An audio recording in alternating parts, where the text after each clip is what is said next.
It's Wednesday night. You know what that means. This is just saying that guy. I'm Range Emotions. Wait, I thought you gave yourself a slightly... Didn't you dub yourself something slightly different when you busted out the outfit? Yeah, but I took it back. I'm Okay. Range Emotions. All right. Okay. I'm just fly-ass Range Emotions today. But we are Top Rope Tokes. It was Wednesday night. There was a Dynamite. We're going to talk about it. But first, do us a favor. Down below this YouTube video, hit this like button, subscribe, leave us a comment, all that good stuff. Let's talk wrestling. You're here because of wrestling. We're here because of wrestling. Join the conversation. There's also going to be a Discord link. We would love to see it. We talk wrestling all day, every day. Get in there, baby. Oh yeah, like we're not even Canadian, but let's start off with a little bit of news here coming out of the show, because it wasn't really a story beat to the show, so I figure like it's a nice way that we can kind of start off early with some general conversation. AEW announced they're going to Canada. Yeah. AEW's going to Toronto. Now, I did look back at the graphic that they had for it, and it said it was 2 different days. So I'll be curious to see if they're running like a Battle of the Belts or something that weekend where they tape it with Rampage like they did. It was the second time I think they did the taped. I think the first time they did it live. Okay. Because we talked about before. I know it was. I know it's. I thought you and I had talked about before. We had looked into it where one time they did a tape, because remember we were looking at how they're doing Battle of the Belts here, and one time they did it live, one time they did it taped. That sounds about right. Yeah, because there was a live Rampage, so they taped Battle of the Belts after it. Yeah, okay. I remember now. Yes, we did speak about this. But sorry, y'all. I'm Top Rope Toked a lot. Speaking of, you can get back on embracing the brand name, can't you? Soon. Okay, I was gonna say, or are you keeping options open right now? It's more of a financial kind of thing right now. It's more so of a stick with purchasing necessities only. But that doesn't tell me about when you and I hang out. Yeah. I can definitely partake when we hang out. For sure. I'm ready to Top Rope Toke again.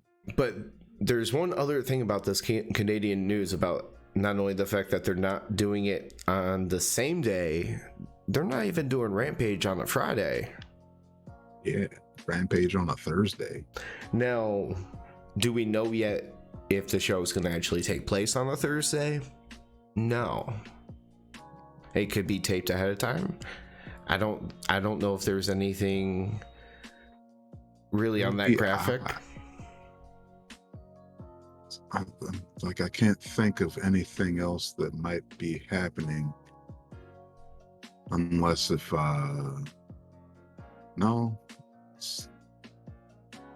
football would be in preseason still, right? No, it's October. Oh, that's October. Oh, okay. So, but yeah, there would be nothing that would say switch to Thursday instead of Friday, because now there's nothing on here that says the word live either. It just kind of announces when tickets will be on sale and where it's at. They'll probably have more details getting closer to it. But just a like big deal. When we went. Yeah. The show kept getting more and bigger every single time they talked about it. I couldn't believe it. Like, we bought the tickets and then not even thinking anything of it. Then, like, 2 months later, they make an announcement for the show, and then like within like 7 days, they announce. I think it was it Forbidden Door first, and then within like a week they announced Blood and Guts, or was it the other way around? It was Forbidden Door, then Blood and Guts. By the way, like, yeah, it was like you found out both of those relatively in a short time period, like a month and a half before, but it was like at least a month after we bought the tickets. But that's what we want. As far as tonight goes, I'm not gonna lie, up until maybe an hour before the show started, I was not excited. I think Rampage left such a sour taste in my mouth from last week that I didn't feel excited to watch it. I'm so thankful they kicked off the show the way that they did, because at least it got things going off right. Yeah, I'm gonna say at the very least, this Dynamite story wise, there was a lot. There was a lot of promos back to back to back. Yeah, but some good matches promo too. City. That's why I wore my sports entertainer outfit today. It was promo city tonight, and I'm gonna cut a promo right after this. Wear my Jake Hager outfit. Garcia, you and your do-rag, you're going fucking down. Because Hager was in all dark colors today. And then he happened to help Garcia, and you just promoed on him. I guess we're gonna fight. Let's Keith talk Lee, about that first match. Marco Stunt. Keith Lee, Marco Stunt. Oh, come on, it's not that bad. You're closer to Lee's height and everything. True. And I'm about Stunt's height. Yeah. But yeah. The first match. Okay, so a little bit of a beef with this. How the fuck do you have a world title match that you didn't even talk about, even at Death Before Dishonor or Rampage? You just randomly throw it out there. You said on like Tuesday. I think it was on Tuesday, yesterday, that it actually got mentioned. So I was watching Dark. Or no, it was Dark Elevation, so that would have been Monday, because I remember I only watched because Takeshita was the main event. Okay. But yeah, starting off the show, they go right to Justin Roberts, and he announces it's a match for the interim AEW World Championship. I'm like, was Moxley supposed to fight someone this week? I don't remember anything. But knowing that he announced what title was for, obviously you know Mox is involved. Then Roosh walks out. I was like, holy shit, never mind, I'm excited. Roosh is gonna smack the shit out of him. Not get the win, but smack the shit out of him. And yeah, they smacked the shit out of each other. Mm-hmm. It was like it reminded me of Minoru Suzuki versus Samoa Joe when they just had a slap fest for most of the match.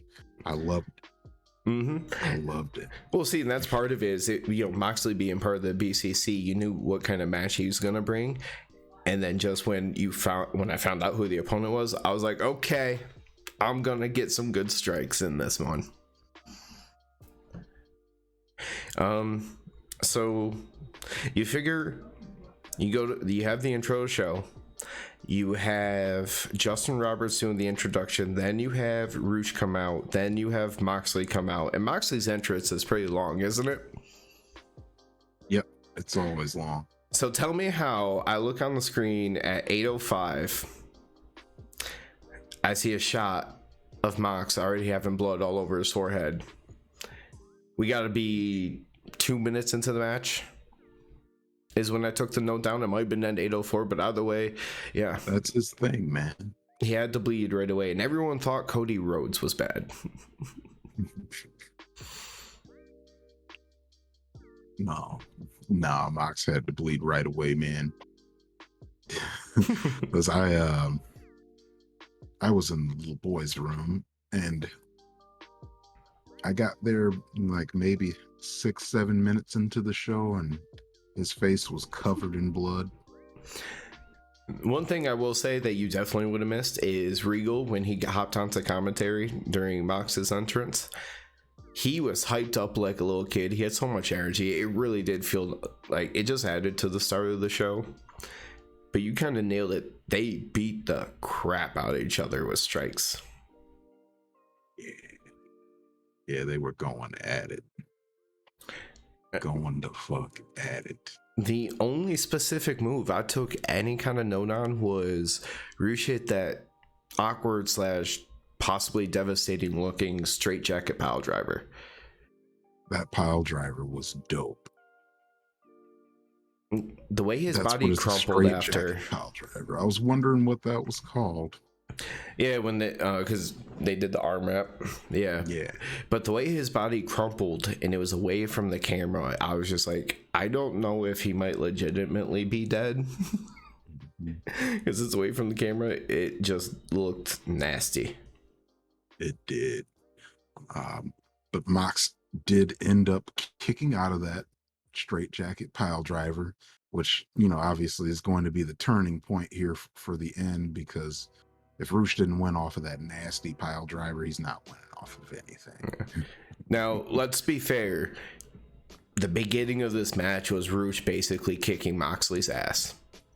They let Rush look really, really good through the majority of this match. Mox probably had only like, if I had to take a guess without trying to count move for move, like maybe 30% of the offense. That's fair. Yeah, he was he got beat up. Let's say that much. He definitely got the fuck beat up the whole match. So it was nice to be able to see Rush get showcased against, you know, a top guy and actually look really, really strong, as opposed to debuting in a battle fucking royal. Yeah, that gives him all the spotlight. You debut in that battle royale that you don't win. The only thing I remember 3 things spotlighted from that battle royale. Now, keep in mind, people, when we talk about this battle royale, our perspective was a little bit different than all of yours.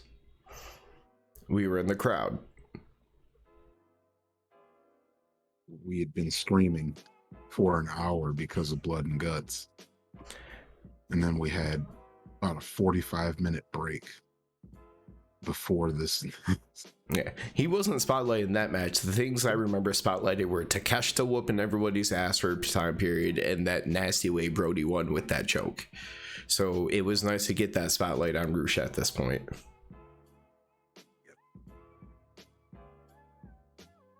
And it was the Luchadors. Did not fuck with Keith Lee.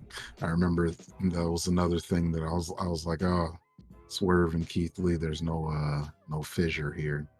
Further fissure. Like I was getting them flashbacks. Yeah.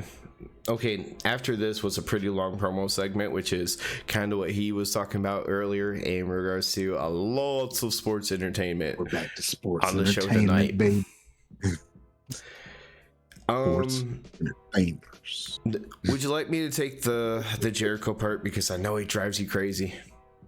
You could talk about Jericho because he came out after the match to his sports entertainers. Wait.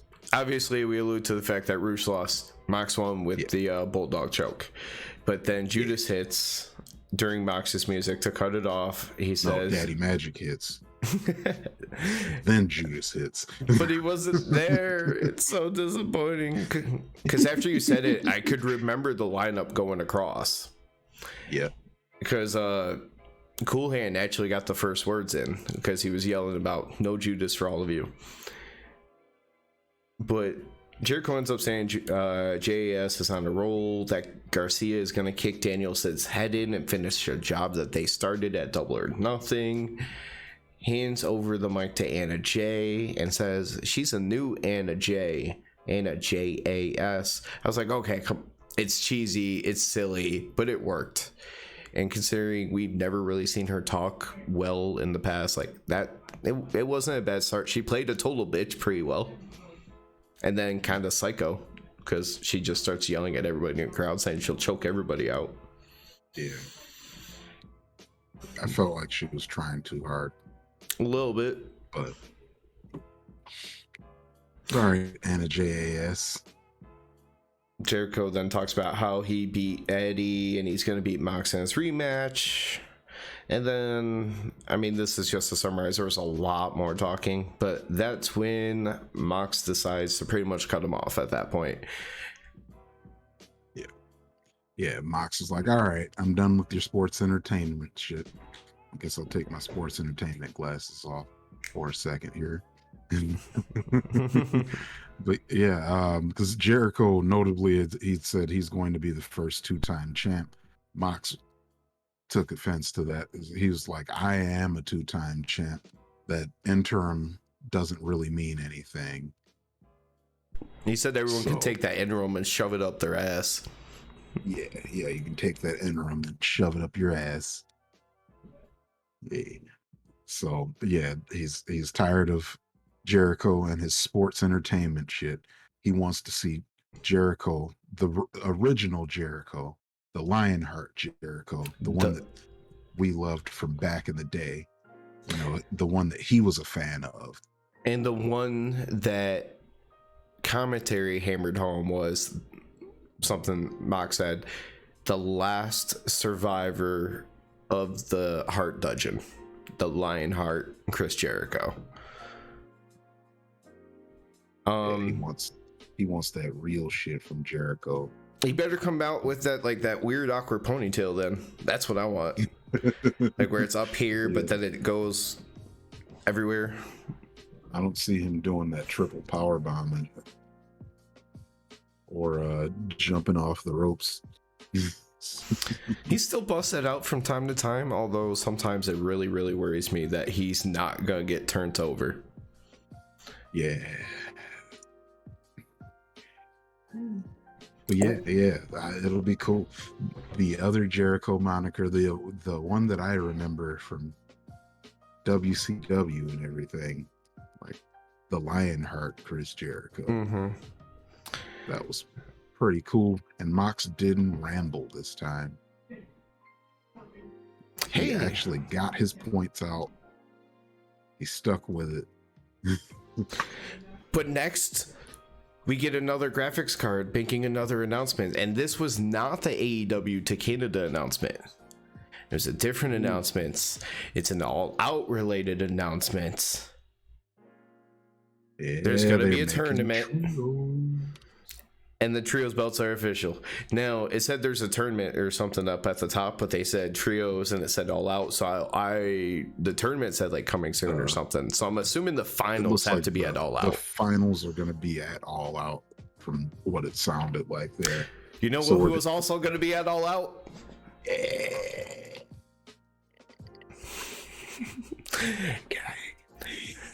Sorry for anyone who watches this, but anytime that the all out gets brought up, it's probably going to get mentioned that we're going, because you have no idea the excitement and the chaos that we are going through while trying to get these tickets.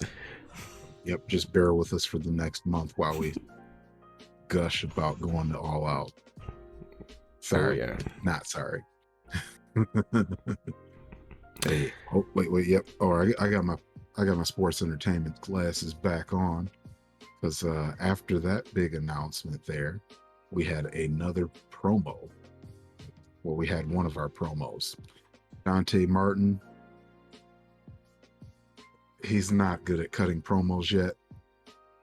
There was no meat to this promo. There was no meat. There wasn't even potatoes. He just only brought like the mixed vegetable side for this one. Because his promo was basically he's going to bring Sky Blue as his backup to ringside. Yeah. Sammy always brings out Ty Conte with him. So he's bringing Sky Blue. Who proved absolutely useless later on in the night. Not going to lie. Yeah. But before that, we had a wrestling match. No, I'm just kidding. It wasn't a wrestling match. It was a title match, though. It was basically two squash matches back to back, but not in the way that you would think of it when you say two squash matches back to back. I'm thinking a Giant's about to destroy two jobbers back to back. No. this was following up on Danhausen challenging Ricky Starks for that FTW title. Yeah. We had Danhausen enter the ring, normal Danhausen fashion. He probably got the biggest pop of the night, maybe even bigger than the return of Danielson, which was a bit of a surprise for me. He might have had a better pop. There's only 2 moments of the night that I really saw better like crowd reactions beyond the pop. And one comes shortly after this segment, and then that first, like, from his entrance to like the first few minutes of the main event, Danielson, like, the crowd was crazy for him. It's kind of hard to say crazy for Danhausen when that ended so quickly on his behalf. Yeah, that and Ricky Starks had the sweetest video package that I've seen in forever. It was like it was very 90s commercial-esque. Imagine if The Rock in 1997 was a little bit skinnier and he tried to do all the sex appeal cologne commercials. Yeah, like he had the turtleneck and chain on and everything. Like definitely 90s Rock or Lonely Island, their turtleneck and chain videos. But that's why they go pretty dope. The Rock with like sexy seductive cologne commercials, because like, you know, it was Starks being like all fashionable and like all that other stuff. So I was like, yeah, feels like you just need to have some like soft whispering voices and cologne spritz. Sounds about right. Yeah, quick match here. Danhausen starts to do his curse move, and then he stops and does a Ricky Starks pose, and Ricky Starks kicks him in the face. I gotta admit, I loved like the curse into the Starks pose. Yeah. But that kick after, he basically set him halfway across the ring. Yeah, and then Starks showed him how to do it properly. Danhausen got a couple of near falls, but at one point when Starks kicks out, he actually like really kicks him out, and like Danhausen stumbles back into the ropes, and when that happens, he's like two, and he basically turns around right into a hell of a spear, and Ricky Starks retains. Then we get some Starks on the promo time. Yep. He said, he took the mic again. He says, hey, just like last week, I still got gas left in the tank. I'm ready for another challenge. And he says, you know, no excuses, nothing like last week. He's ready to fight this time. Am I crazy, or did it feel like there was a chant right there for somebody? I couldn't tell who. I was trying to listen, and I might have been listening for something, so, you know, affected what I might have heard. But obviously, you and I talking, and I'm on Discord on my phone in my room watching it. I don't keep the volume up too high. I was trying to tell if there was some chance for Powerhouse in there. There might have been. I don't know if it. I think the chants actually initially were for Hook. Okay. But it sounded like there might have been some Hobbs in there, because that's what I wanted. I was like, please let Powerhouse Hobbs come out here and just destroy him. But it was Hook. Cool. But it was Hook. And I didn't really take much note on this, because as soon as Hook appeared, it was a foregone conclusion. Starks did hit a spear, and then he went for his what was it, Rochambeau? Yes. And when he had him lift up on the shoulders, Hook flipped over, dropped down, and had him in a choke after, and Starks taps. Now, to be fair, they did a little bit of a fist bump after. They were cool, you know, since how Hook got brought in and everything. But you and I were talking about it as it happens. I hope, well, one, Starks dropping a fake title means possibilities open up. But two, I hope that's back with Taz's family, just so it can be fucking retired. Be done with it. Seriously. Yeah, I was honestly a bit worried after seeing Ricky Starks drop that belt. I was like, please don't make him useless. And He's too good for that. and my stance on the belt about retiring it pretty much was echoed by everything that he said after we came back from commercial break. Yeah. Yeah, he was still in ring when we came back from the commercial break for another promo. Powerhouse Hobbs was magically in the ring to support him, by the way, at this point. Yeah, he had Will Hobbs next to him. But yeah, he said that he made that FTW championship, worth something, basically. It was a joke before he held it. Still a joke, but Ricky Starks is just Ricky Starks, and he can make anything sound like it's not too bad. The one line that he really said that was good was when he got that title given to him. People said it was a noose around his neck, like it would ruin his career. He turned that noose around into a tie, brought that shit to prominence, and then because it is so much right up what you always want to say, kill the rest of it. So yeah, and this was Ricky Starks, man. He's probably like my favorite promo cutter other than MJF, because MJF is MJF. But gosh, so much emotion. Like, you actually felt what he was saying. Like, he was like, no, everybody's been sleeping on me, basically. He's ready for more. Like, he's been ready. He said it hasn't been just a month. It hasn't been 2 months or a week. He's been ready for a long time. And, people just need to take him seriously and pay attention, because here comes Ricky Starks. I'm like, okay, Ricky, all right, man. There was a slight break in what he was saying, just basically, my time is now. There's a slight break. He goes to start talking again. Then Powerhouse Hobbs committed murder. Powerhouse Hobbs turns on him, cementing that Ricky Starks is now going to be a babyface, and Hobbs is about to be a big bad heel, in which I love for both of them. Laid him out. Because Hobbs as a big bad heel, amazing, or going to be amazing, and Starks is a babyface. Look at him. He's got it. So but yeah, Hobbs lays him out, gives him the spine buster, kind of stares him down. Taz is freaking out on commentary. Team Taz is blowing up. I mean, granted, they literally haven't done anything as Team Taz in a long ass time, but Taz is on commentary freaking out like, what the hell?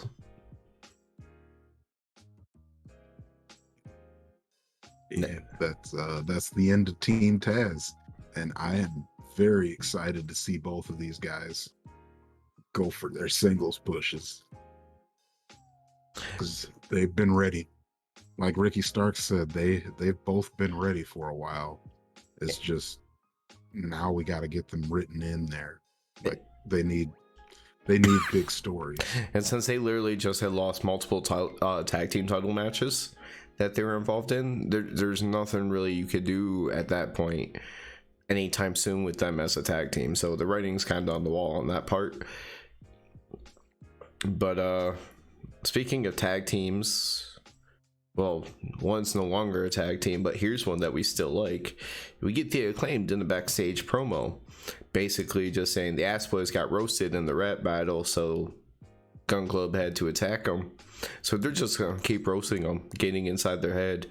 But they announced that there's going to be a music video, which I'll have to look. Maybe it's already up, I don't know. But they said if you want to know what stipulation their match is going to be on Rampage, you got to watch the music video. I'm gonna watch it later. Hopefully it's there later. But I'm excited to watch that. I would assume it had to be up quickly because, I mean, Rampage is only 2 days away from Dynamite. So I would assume that it would, like, here's your promo, drop it immediately.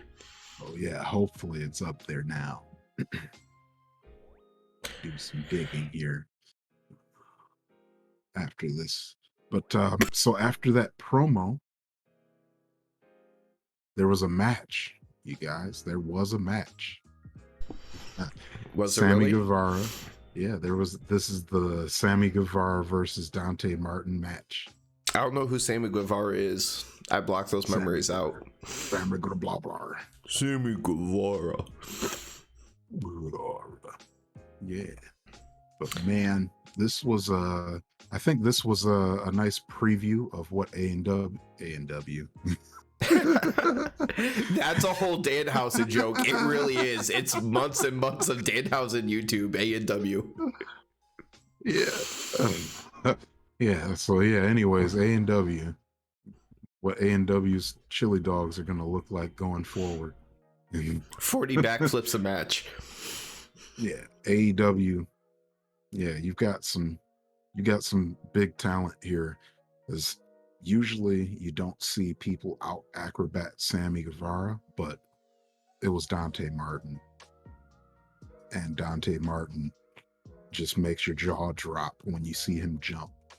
Was this a professional wrestling match or was this a gymnastics meet? I think it was a backflip contest. Okay. In which, if it was solely judged on the backflips, then Dante won.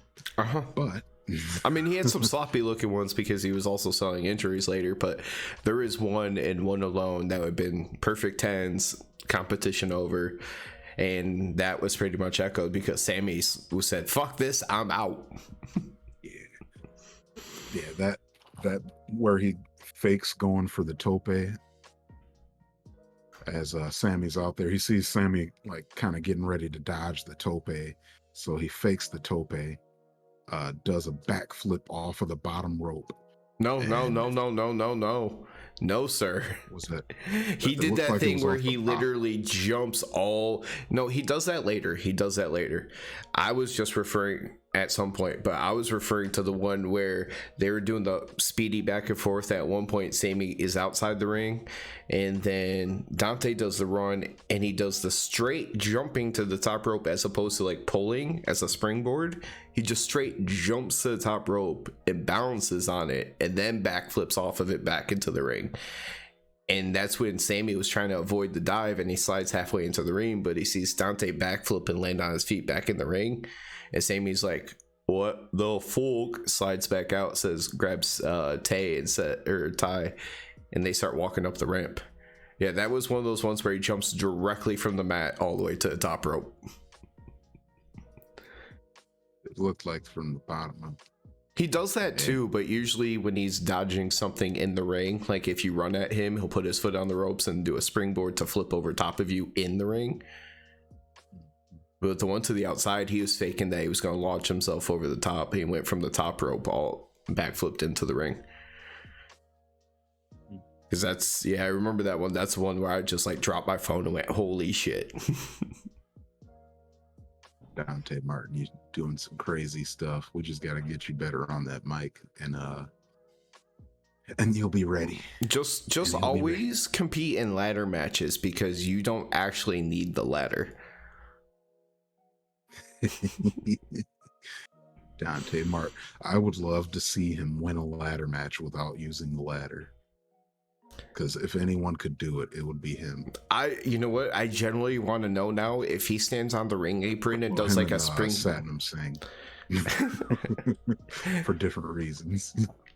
I generally am curious though, if he was on the ring apron and he went to do like a springboard into the ring, if he launched himself from outside the ring onto the top of the top rope and then tried to do a jump towards the middle, would he be honestly able to grab any title that's hanging there? I genuinely want to know now. It's time to start harassing Dante Martin on Twitter. Dante Martin, I got ideas for you. Whenever they give you a chance in a ladder match to grab a belt, like, we need to see if you can do it without the ladder. Like, whatever you do, just do it without the ladder and we'll be hyped about it. Because honestly, like that backflip that he did, I honestly wonder if his foot would have clipped the titles. Or whatever would be hanging above. Probably would have. Anyways, after about 40 different backflips, Sammy wins with the GTH. It's literally in my notes that he wins after 40 backflips.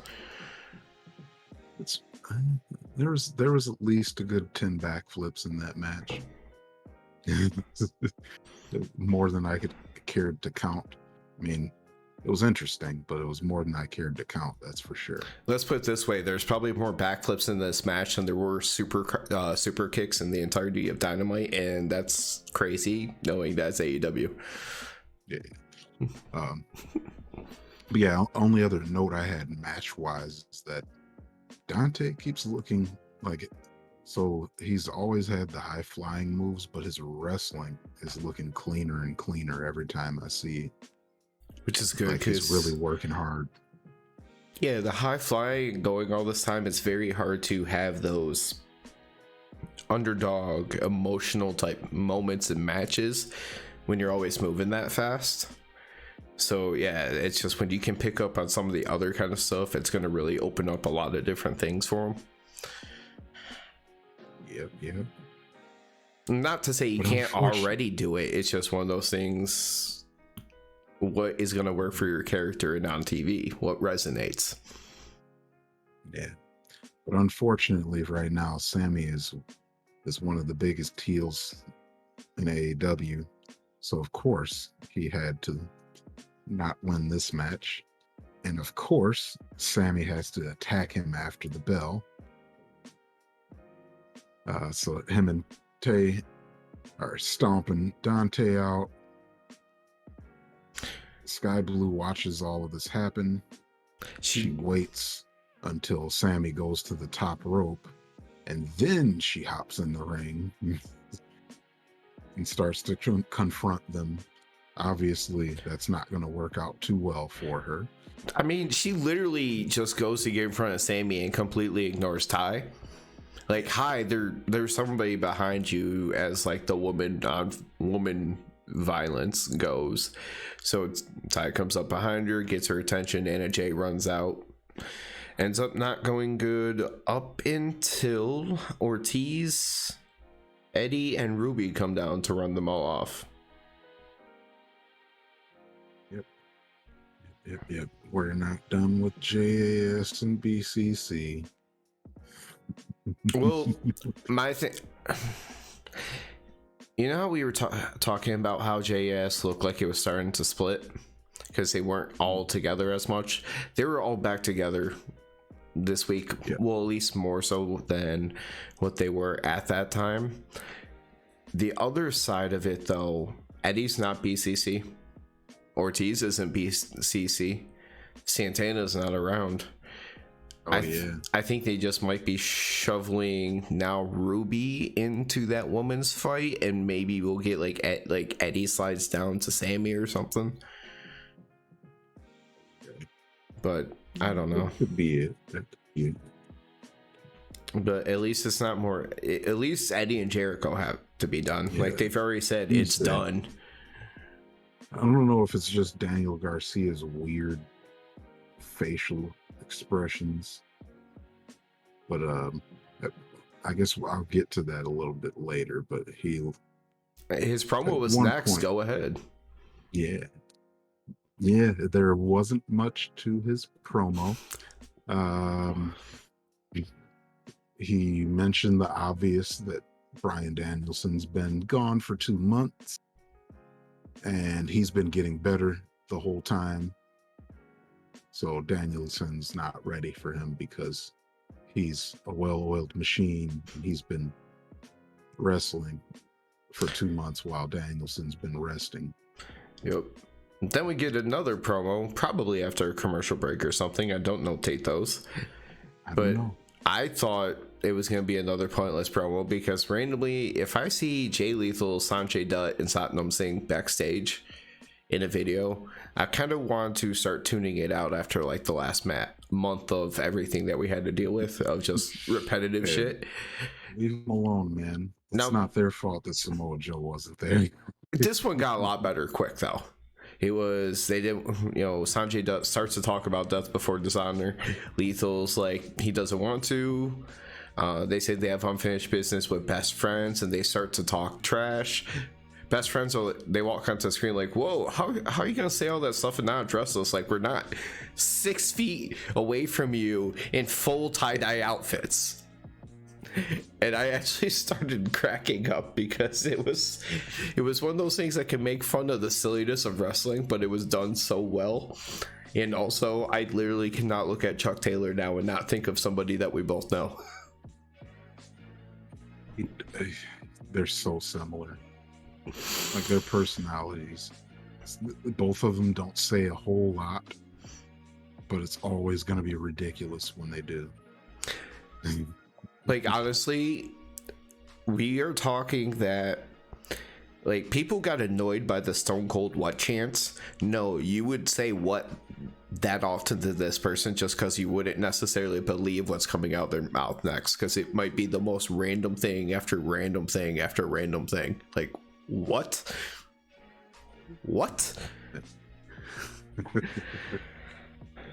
But yeah, they're gonna have a match, those trios, on Friday. Yeah, best friends said Sanjay is useless, and he piped up like a little chihuahua. Starts sounding off. I'm strong still. Look at this. I can still do this.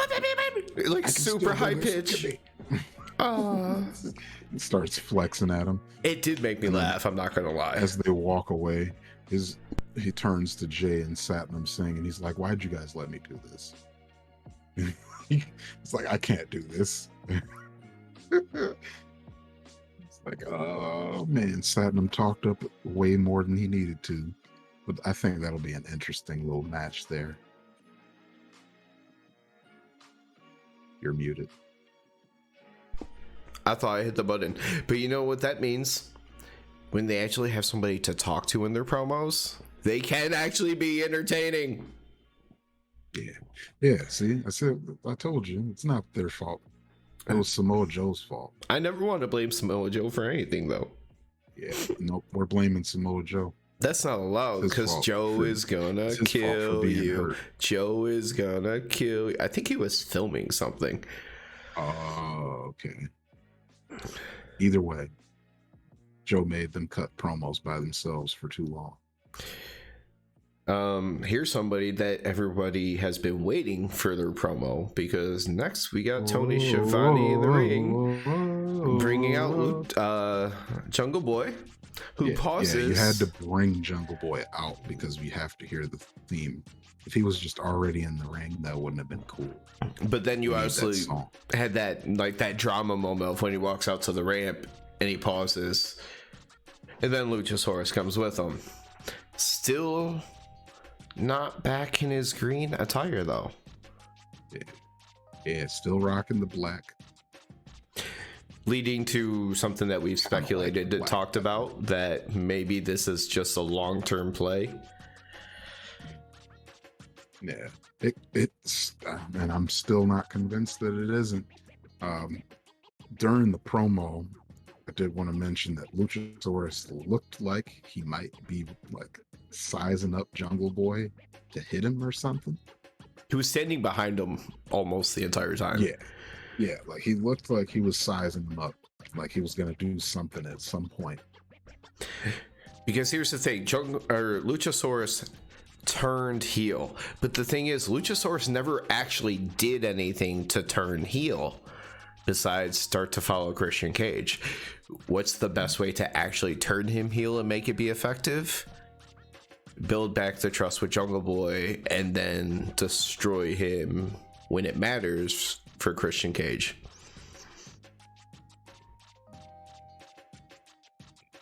Jungle Boy started his promo on fire. He had some nice lines in this one. Lines that I couldn't believe he got away with. No matter what Christian Cage says, that very first line Jungle Boy said, I'm surprised he got away with.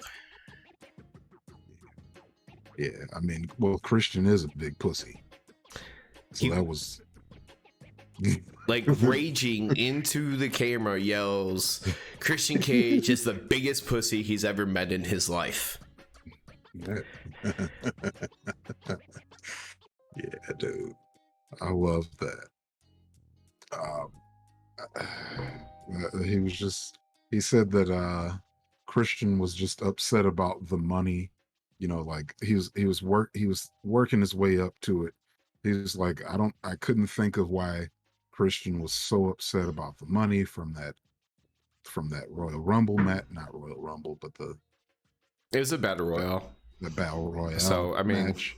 close enough. Get the picture. Yeah. But yeah, he's I can't figure out why he's so upset.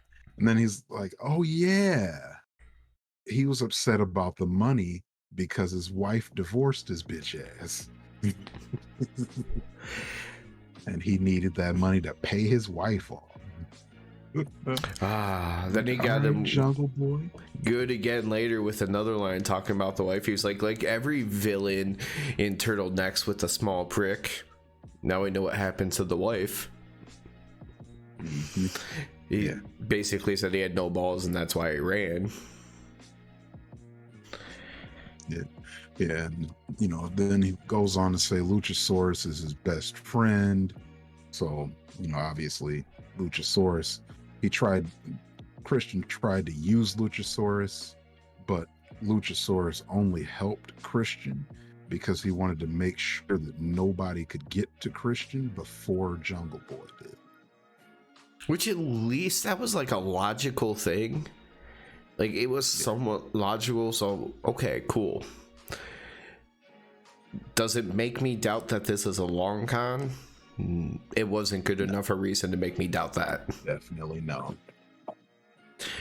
Christian ends up interrupting, and they from backstage, and he, like on the screen, he initially just continues to try to sow some separation between those two of them, then divide them, before he ends up just talking about like, Jungle Boy, you thought the one man concerto is bad, you haven't seen nothing yet.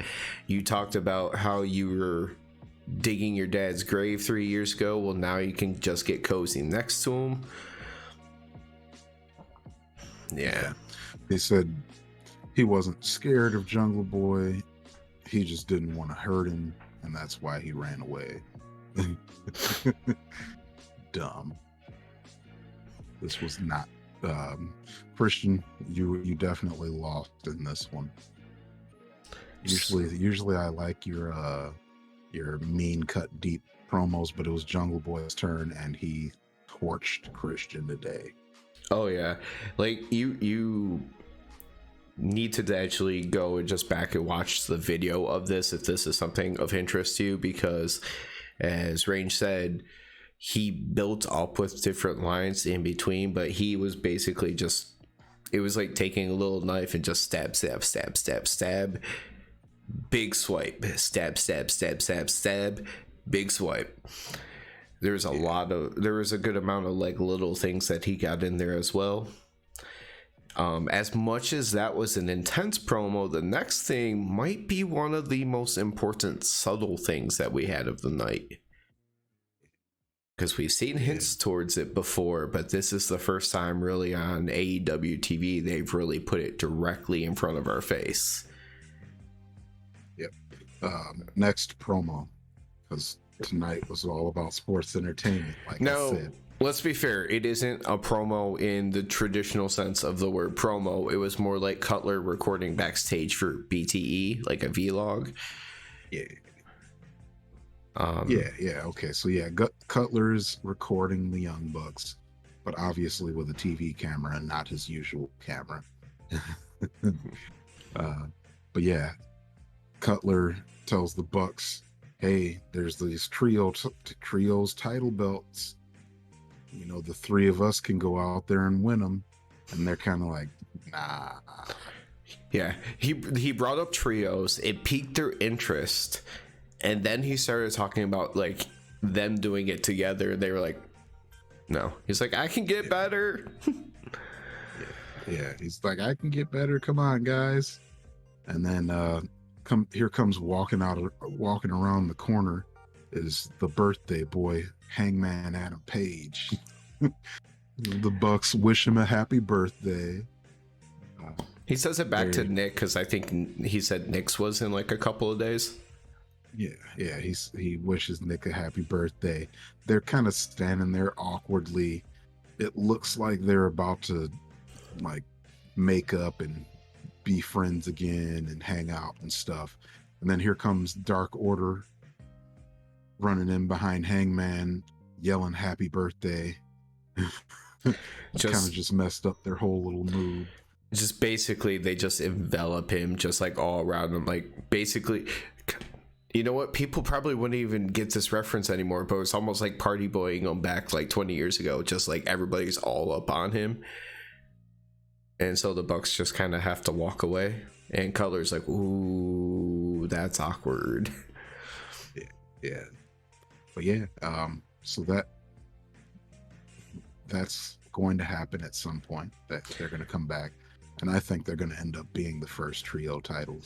Which I'm glad you bring that up as a mention, because I don't have it in my notes anywhere specific, but they did show, while promoting, I believe it was Rampage for this Friday, that the Undisputed Elite will be back. And so, as I've been kind of looking forward to a long time, I'm like, I think Hangman goes back with the Bucks to pair off against those ones over there, the Undisputed Elite, because I don't know how exactly the single stuff will work out, but it would have also made sense because the whole Jay White stuff, and then eventually Kenny coming back kind of deal. We'll see how that could all go, but we're gonna get a little civil war of the Elite. Hope so. Hope it's gonna be soon too. Speaking of Civil War, I feel like Mark Sterling would like to start more than just a civil suit against Swerve after him and Tony Nese faced Swerve Strickland in a handicap match. He might be healing with some like doctor bills and stuff after he got his face kicked in. But yeah, so Keith Lee was banned from ringside. I'm assuming this has what was a handicap match, but he couldn't even be re-signed as a manager, and I'm assuming that just goes back to the whole Sterling, the manager pass license thing. Yeah. They showed Keith Lee a couple times. He's watching the match in the back on a monitor. Well, they actually only showed him. They showed him once and then once more again. Yep. I literally have no actual notes for the match outside of how it ended, which was Swerve hitting his kick on a sitting Mark Sterling that kicked to the head and then the pin. Wasn't too much to the match. Mark Sterling is basically just a distraction for Tony Nese, because Mark Sterling is obviously not going to try and wrestle against Swerve.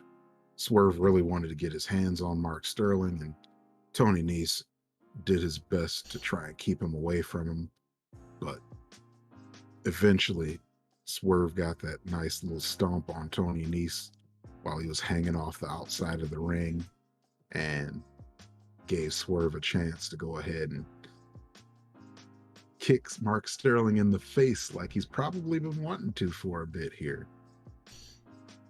Yeah, Swerve gets the win, pins Mark Sterling. Mark Sterling will be back with more lawsuits. As he's starting to celebrate on the Jumbotron, we start to see Keith Lee in the back room again, but now he's down on the ground, like completely knocked out. Josh Woods is standing over top of him. They pan up the camera to Josh Woods standing over top of him. This distraction allows Tony Nese to take out Swerve in the ring and stand over top of him and grab that tag team title, and before eventually just draping it over Swerve's body down on the mat. So they noted that I guess Sterling and Nice had been scouting Woods somewhere, like dark or something. I don't know. Mm-hmm. So yep, they'll face off at some point. We're sure that First title Josh Woods and defense. Tony Nese, yeah, that'll be probably their first title defense.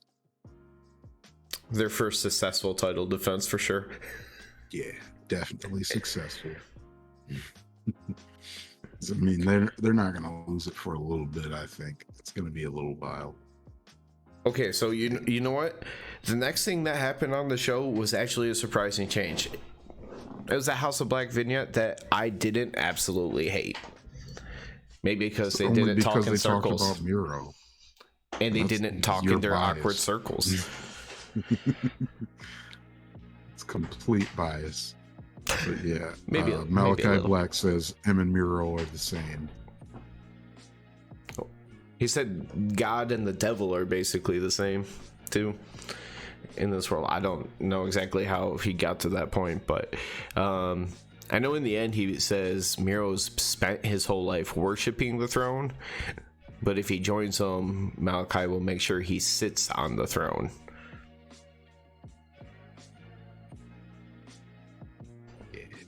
Brody chimed in real quick, but it wasn't in any kind of like spooky or intimidating fashion. It was like the most normal, like speaking. Yeah, it's just I've been beating up Darby. I've been beating up on this little boy all this time, and I'm gonna keep beating up on this little boy in a coffin match. Yeah, that was it. The gist of it. We got a quick video recap showing that Pac successfully beat somebody else, defending the All-Atlantic Championship, and then they took that to turn right into recapping about how Thunder Rosa had gone international and defended had a match internationally, and she lost, she setting won up the qualifier match, or lost the qualifier match. Yeah. Bringing so now Miyu's got this title shot. Today. Miyu Yamashita. Okay, T. I missed the entrance, so I was just trying to catch it towards the end of the match. Yeah, this is our next match here. Miyu Yamashita versus Thunder Rosa. I really like Miyu Yamashita. Like her strikes look deadly. Thunder Rosa doesn't sell them very well. She has a spinning back kick that was probably only second to Malachi Black. Yeah. I'm gonna say I'm gonna put it right there. If Thunder Rosa actually sold anything well. Well, to be fair, Malachi is actually a legitimate kickboxer and actually would knock some motherfuckers out with his. He was a black belt in karate. She is? Yeah. Okay. I didn't catch anything further. I just know that he legitimately, like in the ring, has broke somebody's, even while trying to pull it, he has broke somebody's jaw. Chill out. So I mean, like, but yeah, there's a lot of back and forth, like quick exchanges in this match. Lots of counters. Thunder Rosa makes the mistake of trying to strike with Miyu Yamashita. Of course, Yamashita, like I said, black belt in karate, and I think they said she's been training since she was some kind of really young age, like a little girl. But Thunder Rosa shouldn't have tried to strike with her, because this is when Yamashita gets the big advantage in the match. But yeah, that spinning back kick, definitely the hit of the night for me. I did more warning. Hold on. Okay, now talk about it. So that spinning back kick, you don't expect to see that. Like, I hate to sound kind of sexist, but you don't expect to see a kick like that in a women's match. And Yamashita, it looked like Thunder Rosa. Like, I'm still sticking with it. Thunder Rosa doesn't sell anything well at all. But if he sold it better, I would have probably thought you killed her. Thunder Rosa That would've been 100% should have lost the title by now. You already know how I feel about her. I know. So I see what you mean, but just trying to put it out there, it's like, yeah, that's probably the biggest difference I could see is just the limb length and proportion. Yeah, the thing looked deadly. Thunder Rosa kicks out after that deadly back kick, the spinning back kick, in which at this point, obviously, you know, Thunder Rosa has to win the match. I mean, we knew before going into the match that she wasn't going to lose like this, but obviously this was the point where that says definitely not over. She's going to win. Miyu Yamashita has Thunder Rosa down on her knees, gives her a couple nice looking head kicks, and Thunder Rosa no sells them, and gets back up and gets her Thunder something, whatever finisher move. I feel like there's something that's in between these two words, but the only words I heard tonight were Thunder Driver. But I feel like in the past I've heard there be an additional word in there. Yeah, I felt like there was another word, but I thought I only heard Thunder Driver tonight, or at least the word that was in between was like so like smushed that it wasn't said well. Yeah. The Thunder Rosa Powerbomb. Okay.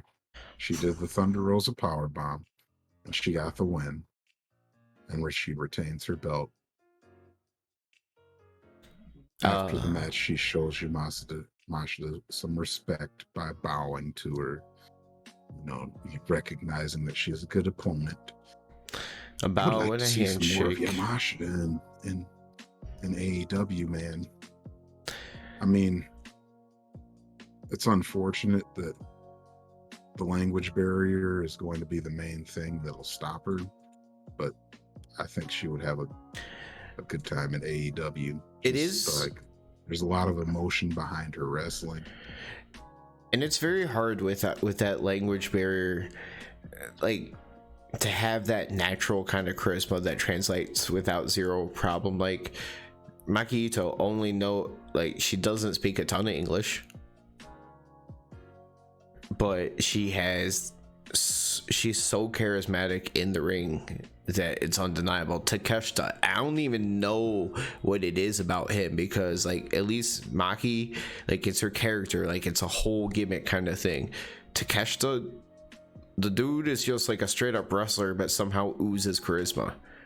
He's just so good. Like he doesn't actually do anything, but like there's just certain people that can translate, and it's why they call it the it factor, because literally no one can explain it. Like, how does it work? No, capturing him out will be the richest man on earth, or just, you know, hit the Mega Millions on Friday. That's over $1 billion. Trying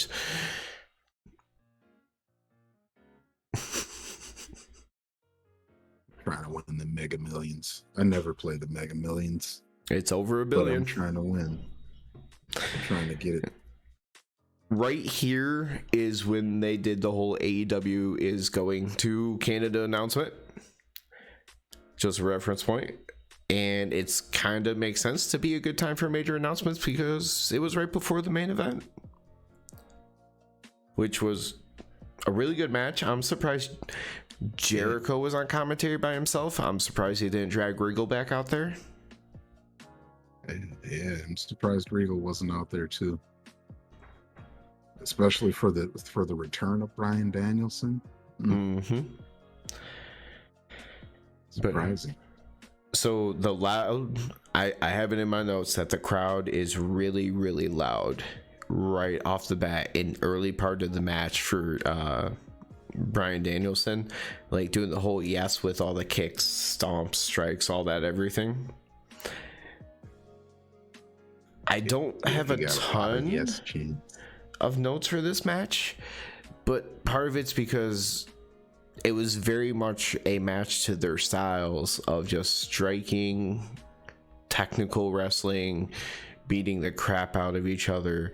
I do have some notes in terms of like the overall story, because they really played up that Danielson might still have concussion problems during this They match. sure did. When he did that, Danielson does a drop kick off of the top rope onto Daniel Garcia. And he looks to be more hurt than Daniel Garcia, like playing up that he hit his head on the mat or something. And then, of course, for the rest of the match, Daniel Garcia targets his head for pretty much everything he does. But not only that, Danielson actually had times where he'd like run and look like he's escaping or doing whatever moves that he's doing to counter, and then he would just like drop to his hands and knees and like roll out of the ring like very slowly, like basically has no balance, no equilibrium, all that stuff. And this is before Garcia DDTs him on the concrete outside. Yeah, he did. He DDT'd him on the concrete. That took Bryan Danielson gets busted open. Trainers are out there checking him. This is all during picture-in-picture at this point. Doc is out checking him. You just see all the blood on his forehead. Yeah, we keep on going with Garcia targeting the head. Throws him into the steps head first.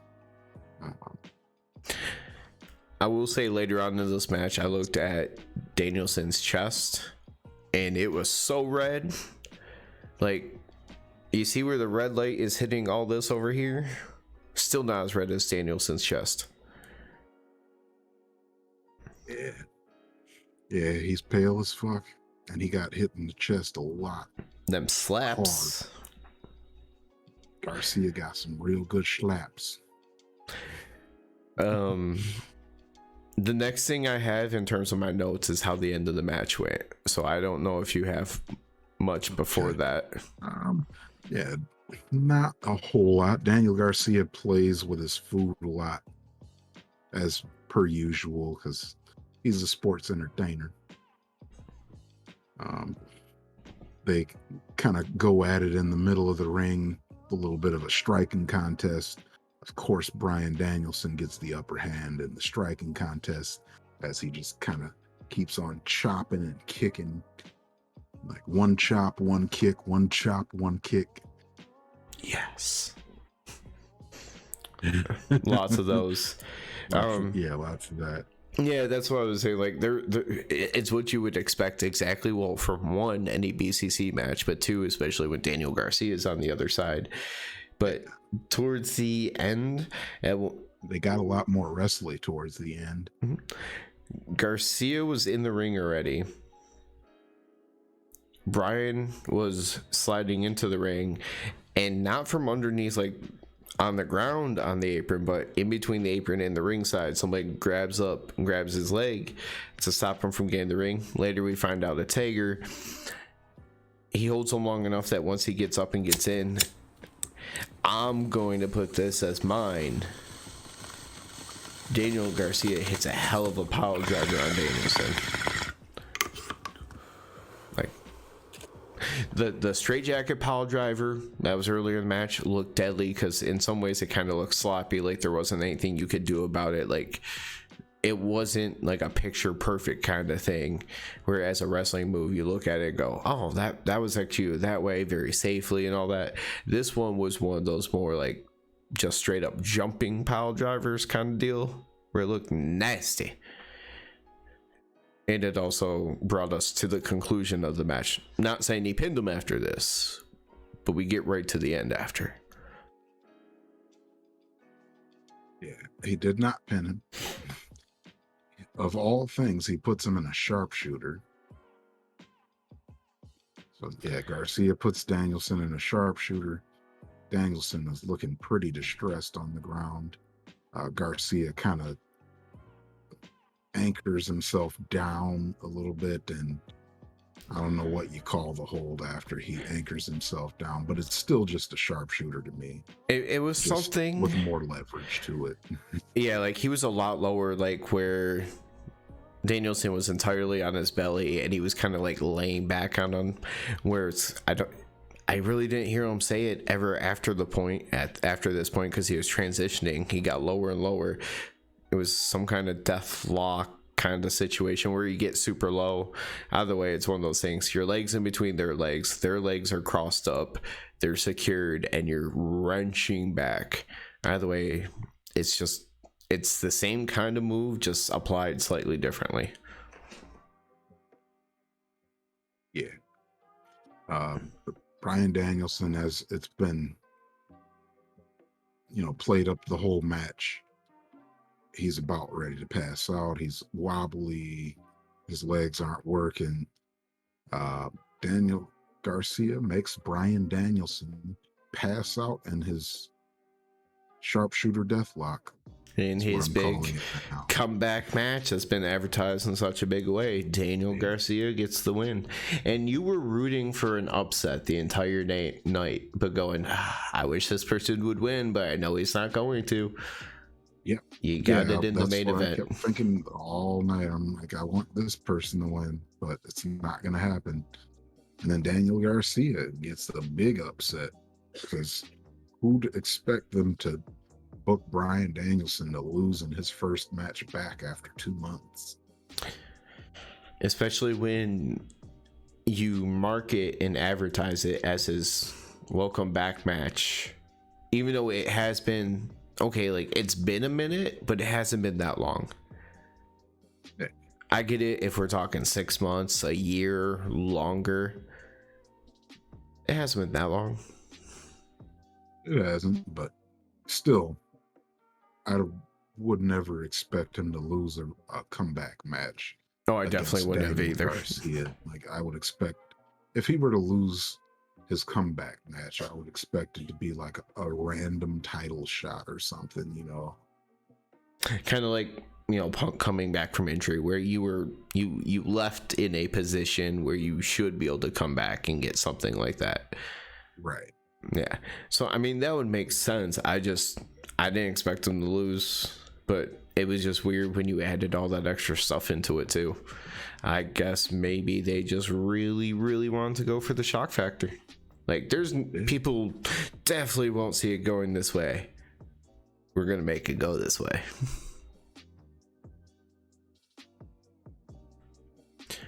Yeah, that was a big shock for us. Yeah, I was trying not to spoil it for you. Yeah.